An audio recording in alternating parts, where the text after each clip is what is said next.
With the injury concerns to some very popular Game Week 12 players like Saka and Nketiah and Bukayo Saka, it looks like Game Week 12 is going to be another eventful game week. So in this video, I'm going to discuss exactly what you should do with those players, the best defenders to buy, and of course, which mid-price midfielder should you be prioritizing in your FPL team. So as always, if you can, drop a like on this video, aiming for 200, and of course, if you can, smash that subscribe button, aiming for 11k before that deadline. I know you legends could do that. So without further ado, let's get into today's video. First up, we need to talk about Bukayo Saka coming off that brilliant performance last night against Sevilla with the Man of the Match award and a goal. But the big worry was the fact that he limped off the pitch before the full-time whistle. Now, I think a lot of managers who have brought in Bukayo Saka or those that previously owned him are looking at this as an absolute horror show. But Arteta's quotes after the game aren't the worst. He has stated it was just a kick, and I was told by the physios he wasn't happy to continue.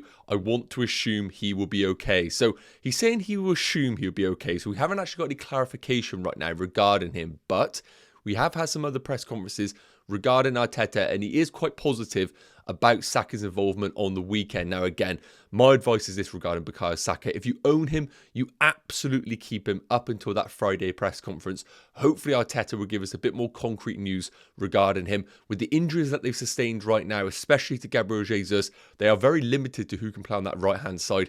And we've seen historically that Arteta will play Saka even if he has one leg. So I'm very confident that Saka will start. However, if you're in the market right now to buy Bukayo Saka, your best move right now is to hold off until those press conferences, and hopefully we'll get a little bit of information regarding Bukayo Saka. So if you have him, you definitely keep him. If you're looking to buy him, wait until closer to the deadline, but I feel like he's going to start. Alongside Bukayo Saka, Eddie Nketiah is the other Arsenal player that is a little bit of a worry going into game week 12.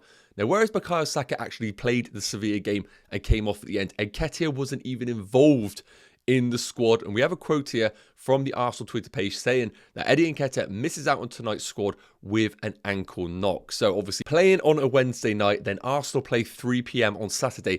This doesn't seem too good regarding the weekend's involvement. Now, again, my advice right now is if you are looking to buy Nketiah, you absolutely have to hold off right now and wait until those Friday press conferences where we might get a little bit of evidence. But I do apologise. I have put this little picture up here showing that Nketiah is currently the second most bought player going into game week 12. If you're one of the 200,000 FPL managers that have brought in Eddie Nketiah, my advice is this: you absolutely keep hold on to him until this game week 12 fixture. If we do get concrete evidence that he is ruled out, then maybe you do have to bite the bullet and sell him for an alternative like an Evan Ferguson that might be out there, or a Solanke if you want to go down that route. However, if you're looking to buy Nketiah, you have to wait until we get some idea. And the big problem right now regarding Eddie Nketiah is the fact that his replacement, Trossard, had a fantastic game as the number 9 in that Arsenal team. Personally, I think he suits the system so much better, and we're going to come on to that in a minute on why there is one Arsenal player that is really going to benefit from Trossard starting on the weekend. But look, to conclude, do not be buying Eddie Nketiah right now with this information. So moving into some game week 12 transfers that you need to consider for your teams. The first one that I really have my eye on is Martinelli. Now, as I mentioned, the absence of Nketiah in the Arsenal team last night really benefited Martinelli. We saw the best of him in that fixture. Now, I'm not saying he's necessarily been bad over the season so far for Arsenal, but historically, whenever we have seen Eddie Nketiah being played as a number 9, I don't think it positively impacts the wingers in the team. When we see Nketiah, yes, he can drop deep and pick up the ball. I think he's a little bit underrated in that skill, but he is very much the man who hogs the expected goals, and he is playing as the last man in that attack. When we see Trossard playing as the number 9, and we're going to come on to some heat maps in a minute regarding last night, he actually does drop in and link up the play so much better than any other alternative to Gabriel Jesus. So Trossard is the closest we can see to Gabriel Jesus, and we know that when Martinelli plays alongside Gabriel Jesus, he is a much better FPL option. Now, Martinelli, in terms of a transfer right now, is quite a tricky one to squeeze in, because if Bukayo Saka is actually available for the weekend, I would prioritise Bukayo Saka over Martinelli. However, if you're in a position right now where maybe you don't have Son, you have MADDISON and he's a risk for the weekend, and you can't afford Son, I would really consider maybe doing a sideways move of Maddison to Martinelli to get yourself the double up in the Arsenal midfield. Now, the underlying numbers of Martinelli have not been the best so far this season. I've compared them on the per 90 basis to Bukayo Saka. XG per 90 is really poor for Martinelli at 0.19. But it is worth noting, Bukayo Saka does have some penalties involved in his expected goals. So it's more around the 0.3 XG for Saka when we're looking at non-pen XG. Shots are decent in Martinelli's favour, and also shots in the box. Always a metric that I like to see. If he's taken long-range efforts, I don't really value that. But 1.83 shots in the box per 90 is decent reading. And again, we've never really seen Martinelli as a massive chance creator in this Arsenal team. 0.12 XA. I'm not really too fussed about that. The main concern for me is the XG not being too high in Martinelli's favour. But the signs that I saw last night, if we do see Trossard deployed as a number 9, maybe even for a one-game week punt, looks like a fantastic option. And we need to remind ourselves, only 7.7 million as well. So he's quite an attainable asset going into game week 12. And the reason why we're all prioritising Arsenal is because of this amazing Burnley at home fixture.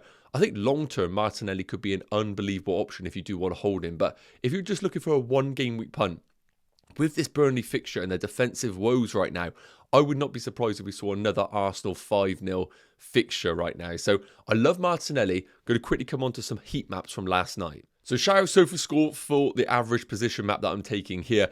This is taken from the Sevilla game versus Arsenal. These are all the Arsenal players that started in the game. The numbers that you need to associate right now. Number 7 is Bukayo Saka. Number 19 is Leandro Trossard. And number 11 is Martinelli. So you can see here, this is attacking down this way. Martinelli is by far and away the most advanced player in this team. Now, this has always been the case when Arsenal have played their best team with Gabriel Jesus as the number 9. And as I mentioned, when Trossard comes into the team, he is the most natural replacement to Gabriel Jesus, being able to drop in those pockets and link up the play. And if I was to look at an Arsenal heat map from last season when they were playing their best 11, it would look almost identical to this. Saka alongside the number 9 and Martinelli miles ahead of the other two. The reason being is they want to get Martinelli in 1v1 opportunities, attacking their fullback, one of his best traits, and we know he is the man, probably the quickest in the team, who's going to be able to stretch the game.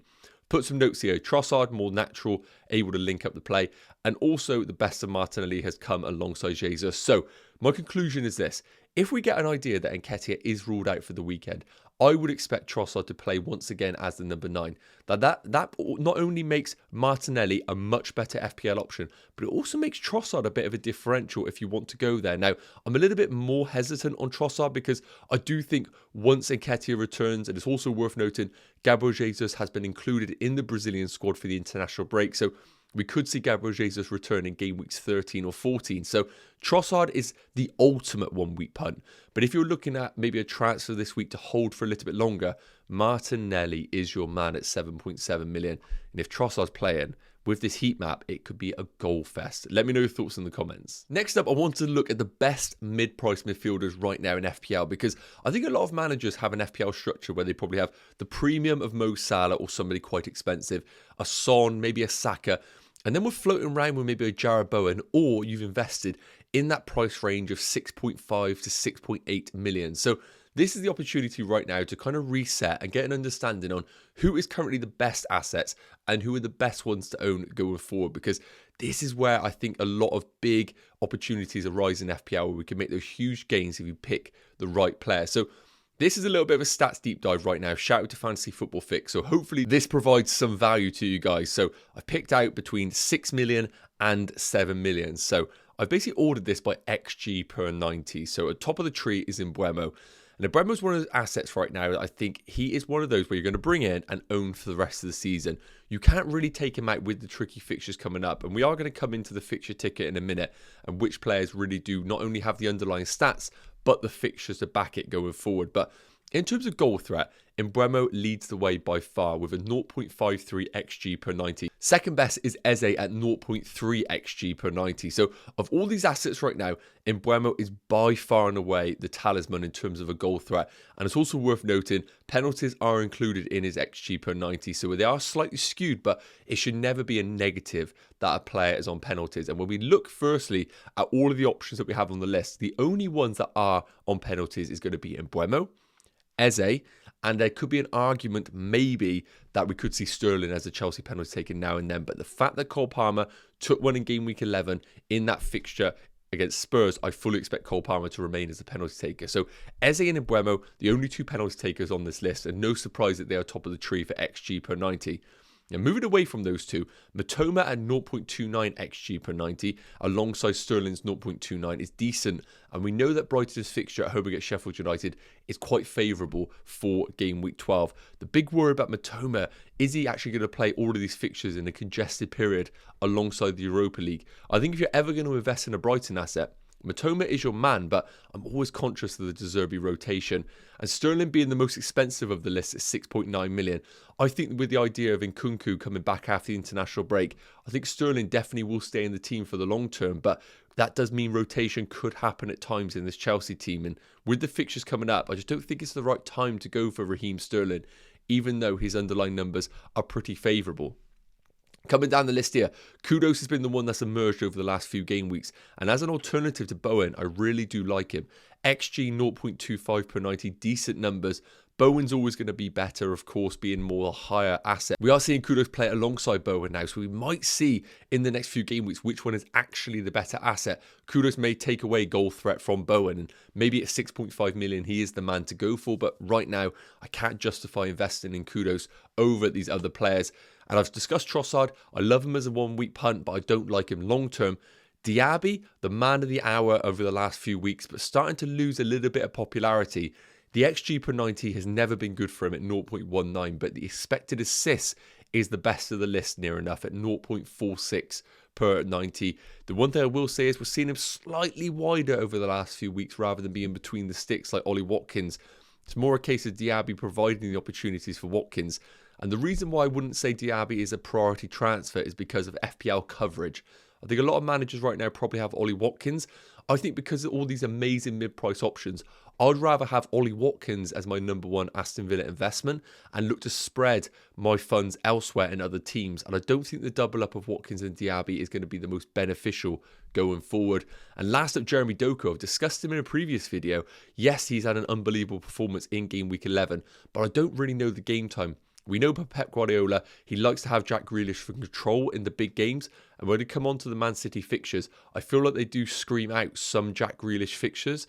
Doku is still a brilliant option, but at 6.6, I just don't know his game time going forward. So, of the mid-price midfielders right now, based on stats, Mbeumo and Eze lead the way massively. But in terms of assets that are more well-rounded, Eze ticks the boxes for XG and XA, and also Mitoma and Sterling look fantastic as well. So let me know your thoughts in the comments, but now we're going to come on to the fixtures for the assets to get a conclusion on the best player to buy. So we've seen the numbers, we know Mbeumo is right up there for goal threat, and we know the assets that are good for both goal threat and chance creation. But end of the day, if they've got stinky fixtures, we don't want to buy them. So these are ordered based on fixture difficulty for the next 6 game weeks. Arsenal top of the tree right now, and of course Trossard was the asset we discussed. A brilliant investment for game week 12, but long term I would be worried about his game time. So unless you are looking at a 1 week punt, I'm going to rule out Trossard as the option. And Kudos second best fixtures, but I've discussed I need to see a little bit more from him to actually understand whether he is a viable FPL option. But the fixtures are good. Forest followed by Burnley. If you want to jump in at 6.5 million, probably the biggest differential of the lot. I don't mind it, but I imagine some managers have Bowen out there. I don't really want to be investing in another West Ham midfielder. Now, Brighton's a really interesting one. I've discussed about Mitoma being a good, well-rounded asset, and the fixtures do back it with Sheffield United and Forest in the next 2. As I discussed, though, I am a little bit worried about the rotation of Brighton as a team.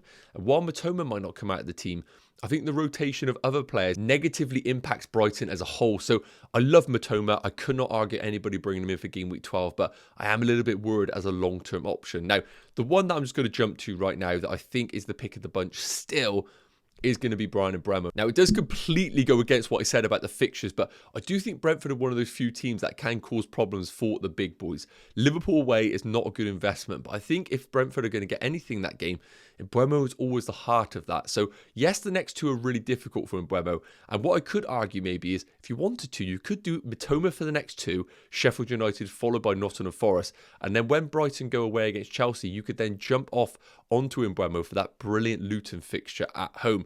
I think that's a really good move, but I don't argue anybody going for Mbeumo right now. The other one that I think is equal alongside Mbeumo, a massive differential and cheaper, is going to be Eze. Now, he's the talisman of that team, and he will go back on penalties, is the assumption. Everton, Luton, West Ham, Bournemouth, unbelievable fixtures in the next 4, and it looks like he is going to return to the team properly on the weekend unless he's had a setback. So the way I look at it right now, if I had to rank him, is I love Eze as a differential, and at 6.1 million, such an easy player for you to invest in. I'd actually have him as one of the top picks. Otherwise, Mbeumo right now doesn't feel attractive, so what I would recommend maybe is doing Mitoma for the next 2, and then if you have the transfers available, move into an Mbeumo in game week 14 for the longer term afterwards, because the fixtures are fantastic. So hopefully that helped you guys out. If you have any questions regarding midfielders, let me know in the comments. So defenders have been a very popular transfer going into game week 12 with the suspension of Romero, Udogie, the injury to Van de Ven, and the question marks regarding Matty Cash. Now, it looks like going into the weekend, Matty Cash is going to be available. He has trained, which is a really good thing. And it's also worth noting, tonight, Aston Villa do play in a Europa League fixture. So that will give us concrete evidence whether Matty Cash is actually fit or not going forward. If he is in the squad, I would assume that he is going to have some sort of involvement on the weekend. So it's your decision whether you want to sell Matty Cash at home against Fulham. I personally had it in my head that I was going to sell him, but with that brilliant fixture, it feels very difficult to be selling such an attacking fullback. So if you are one of those players that has a defender that's suspended, or you're looking to strengthen your team, I think these 3 tick a lot of boxes for different reasons. First up, Saliba at 5.2 million. If we were to see, for example, that Matty Cash was ruled out, a sideways move to Saliba probably feels like the most boring move on the planet. You're selling an attacking fullback for a defender that has 0 XG and basically 0 expected assists. But the reason why I like Saliba is because clean sheets. When we're buying defenders in FPL, yes, the attacking returns are fantastic, but the bread and butter are clean sheets and bonus points. And Saliba looks good for both over the next few weeks. Looking at Arsenal's fixtures, Burnley at home, would not be surprised if they got a clean sheet there. Brentford, I argue, is quite tricky. They're Wolves and Luton. I would not be surprised if we saw 3 clean sheets in the next 4 fixtures. And equally, if you're not too tempted by an Arsenal double up in attack, maybe you got Saka, but you don't like Trossard or Martinelli, I would argue that if you have Gabriel right now, maybe going for the double Arsenal defence would be a brilliant differential for the next few game weeks. I know it's quite boring, but I don't mind boring transfers sometimes where I look like they could reap the rewards for clean sheets. So Saliba, a brilliant premium transfer. One that I do want to chuck in the hat is going to be Estupiñán at Brighton. However, we don't know whether he is fully fit. They are playing tonight in the Europa League, so please do keep your eye on the lineups, because if he is available, I would then have Estupiñán as a better option than Saliba, but we do know Estupiñán is a little bit of a risk in terms of minutes due to coming back from an injury. Now, at the opposite end of the spectrum, we have got the cheap bargain pick in Lascelles at 4 million. Now, whereas Saliba is offering guaranteed game time between now and the end of the season, I would argue that Lascelles offers guaranteed game time, but for a shortened amount of time. So I've put the fixtures up here. Bournemouth away, Chelsea at home, Man U at home, Everton away, Spurs away.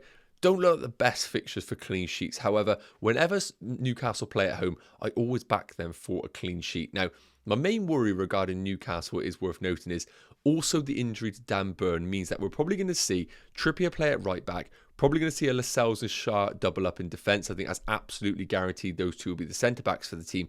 But it's who plays left back. They're either going to play Lewis Hall at left back, or they're going to move Trippier to left back and play Livramento at right back. And the problem with that is the change of defence just means that they're going to be a little bit more susceptible. They've played the same back four for literally the whole time that Eddie Howe has been in the team. And the introduction of these players into the team do make me question Newcastle as a defence as a whole. So I still like Lascelles as an investment at 4 million because he's so cheap. And I think he will play the next 6 games due to the injury to Botman. But I will argue, I don't see Newcastle being as imperious defensively just because they have changed the defence up so much. So I like him. I'm not huge on Lascelles. The other one that I do like is Crystal Palace's Mitchell. Now, you could go to Mark Guy as well at a similar price, but Mitchell just offers that slight potential goal threat or attacking returns from assists. Fixtures for Crystal Palace are good. Everton, Luton, West Ham, Bournemouth, Liverpool. A player that you could put in and just have as your third or fourth defender week in, week out. Really like the investment in Crystal Palace. And it's also worth noting, a very popular team that FPL managers are investing in Crystal Palace. So hopefully these 3 picks helped you out on maybe what direction to go in with your teams, let me know which one you're targeting in the comments. Okay, and to finish up today's Game Week 12 preview, I thought, as always, it'd be a good opportunity for me to touch base on what my current transfer plans are. Now, I'm going to be releasing my video tomorrow on my guaranteed Game Week 12 team selection, so make sure you are subscribed to the channel so you do keep up to date with all of that. But this is how my team is looking right now. So my overall rank is 620k. I had a good green arrow last week off the back of that Cole Palmer 12-pointer. Absolutely delicious. And I got 2 free transfers going into this week. Now, weirdly enough, I was kind of hoping Matty Cash was going to be injured for the weekend because I had it in my head that I didn't really need to make a transfer to this team. So a player forcing my hand was probably for the good thing.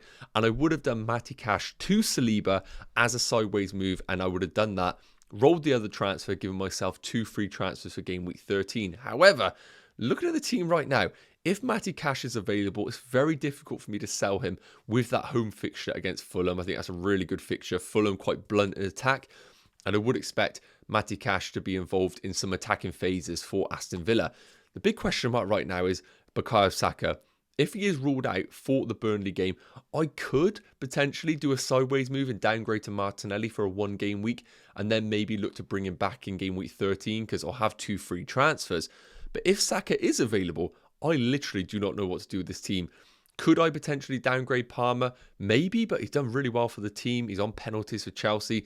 The only problem is Nkunku returning to the Chelsea team after the international break puts question marks regarding Cole Palmer. But I'd rather just assess the situation once Nkunku returns, because maybe Nkunku is what we want to bring in from game week 13 onwards. So kind of to conclude, I have no idea what I want to do with this team. I'm hoping the Friday press conferences force my hand a little bit and give me an idea of what I want to do with this team.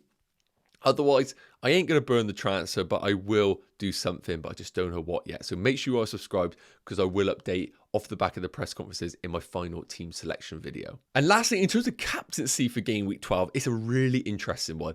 I want to be a little bit exciting, and that's why I'm probably not going to go for Erling Haaland away against Chelsea. Sometimes at my rank, you kind of need to chase those opportunities, and I feel like it is a good week to swing against the Man City forward. Now, Son definitely would have been an option, but now with the question marks regarding MADDISON, and I think Spurs are a little bit decimated for injuries, I'm not that tempted by Son, but I do think he is a good differential. The big decision right now for me is Salah, Watkins or Saka. I've taken the captaincy off Saka until we get confirmation that he's available for the weekend. I'll be very tempted if I put it on Watkins, because I always like put it on midfielders outside of Erling Haaland. So if we get confirmation that Saka is available for the weekend, I would be tempted to put it on him, but I do see a situation with him carrying a knock. If they are, let's say, 3-0 up and Saka's maybe got 1 goal, he probably will just take him off because he doesn't want to risk him any further. Salah feels like the 90-minute man and guaranteed on penalties as well. So currently the captaincy is on Salah. I definitely will put the vice captaincy on Saka if we get confirmation that he's available. But again, if he's available for the weekend, then I may put the captaincy on Saka. We'll see. Yes, guys, okay, that is going to wrap up today's Game Week 12 preview video. Thank you so much for tuning in. If I missed any hot topics, please do put them in the comment section. And as always, I will answer them between now and the Game Week 12 deadline. If you did enjoy the video, it would mean the world if you can drop a like to show the love. And of course, if you're not a subscriber, what are you playing at? Smash that subscribe button. We're aiming for 11k before the Game Week 12 deadline. Thank you so much once again. I will see you in tomorrow's video. Take care. Cheers.